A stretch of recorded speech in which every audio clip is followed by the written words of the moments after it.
Welcome to LycomingFootball.com. We're talking to Lycoming head coach Mike Clark. And Mike, just a heartbreak loss on Saturday, even with 7 turnovers. How's everything going right now? Yeah, we're doing okay. I mean, look, it certainly, John, I think I would classify that as, the most painful loss that we've had since we've been here. Defensively, we played an incredible game. Offensively, we just didn't do well enough offensively or in the kick game. We needed to score more points. And when, we left at least minimum 7 points out there. I mean, those we lined up to attempt. But, the 2 drives where we miss field goals or have field goals blocked, one time we scored a touchdown but step out of bounds. The other we dropped a touchdown. So, and look, they dropped a touchdown too. But I just think it's unfortunate. Defensively, we did an incredible job of forcing turnovers. Unfortunately, we weren't able to capitalize off of those. And ultimately, that cost us the football game. Well, it was, just a nail-biter. And I got the sense, too, that the offense didn't have their A game, but still hung in there. Special teams could have been a lot better, but is there anything you would have done differently in hindsight in that game? Yeah, I mean, John, look, if you could do anything differently, you would do a lot of things differently. Look, offensively, we were just okay. Special teams-wise, we didn't score points as well as we were capable of, but we really limited Anthony Davis in the return game. So I thought that both the punt team and the kickoff team were outstanding. Look, the biggest and the most glaring thing, and I said it after the game, is in hindsight, if I could change one thing personally, we would probably run the football on the 3rd down play late in the game. But if we make a first down there, the game was over. We were going to convert the play and take a knee. Like, there was no way they could have stopped the clock.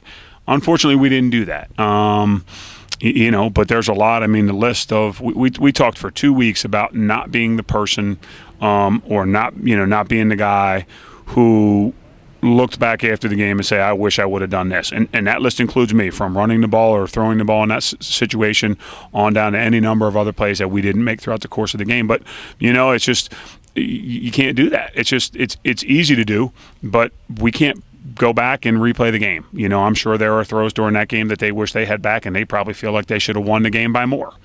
Nothing really matters. Unfortunately, all that really matters is that in the end, I made a decision to try to win the game and end it at that point, and it didn't work out, and we lost ultimately because of that. So our players played well enough to win. That's what took place. Well, it's, everyone knew it was going to be a tough game, and Widener is a very good football team. But Lycoming still has a chance of doing one goal as being MAC champion. It comes down like the last week of the season with Del Val. Sure. Look, I told the guys after the game, Saturday we would not have won a championship on Saturday. And while we made it significantly harder, we didn't lose a championship on Saturday. We need help. I mean, everyone in the conference would love to be where Widener is right now, us included. But if we can continue to win, and Delaware Valley can beat Widener and win out as well, then they'll be tri-champions. The point differential's out of everybody's hands. So we can still win a conference championship, and we can still go to the playoffs. And if we win this week, then we'll worry about those things. But our focus at this point is just trying to come out and play well against a very good Wilkes team. Which brings me to my next question of Wilkes. They are a very improved team from that 90-0 score against Widener. That's an anomaly. Well, they always play us tough over there. So is our team? Do you think they're up for that? Have they forgotten about that loss and looking forward? We better. We had a good Tuesday practice, and look, if we continue to just worry about last week, then as hard as it may be, then we're not the team that we want to be anyway, or the team that we think we are. We got a good group of kids. We had a great Tuesday practice. We'll practice well again today, and hopefully put ourselves in a situation to finish as close to the top of the conference standings as we possibly can. But that won't happen if we don't play well on Saturday. Mm-hmm. Looking at Wilkes, what would you say is their best offensive weapon? The running game? Oh yeah, I mean, John, they have a bunch of guys that carry the ball and that produce yards. So they're they're very very challenge. They present a challenge because they'll run the quarterback. They'll hand the ball to a bunch of different guys. There's always somebody fresh. We have 2 guys that average 50+ rushing yards, and they have more than 2. They have several. So their quarterbacks will run the ball. Their running backs will run the ball. So we've got to find a way to to really limit their ability to run the football.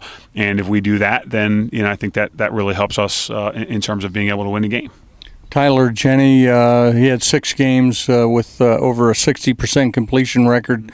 Not bad as a sophomore. How's our offense coming along?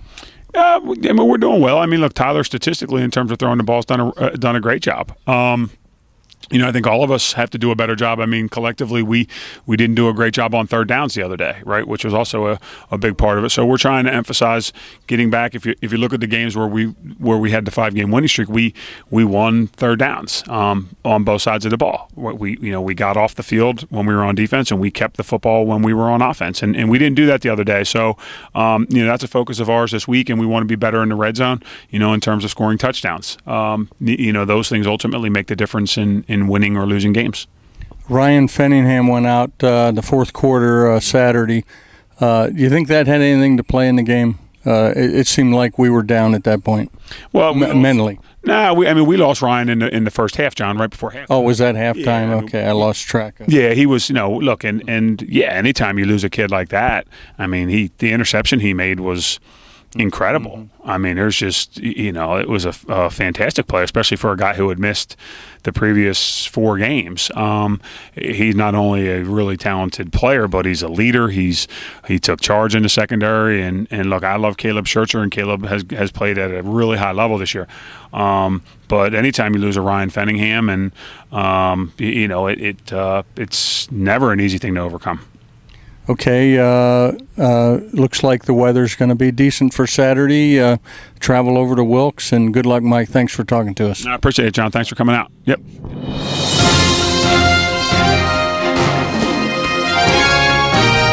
This is a production of LycomingFootball.com, your 2012 Warriors connection.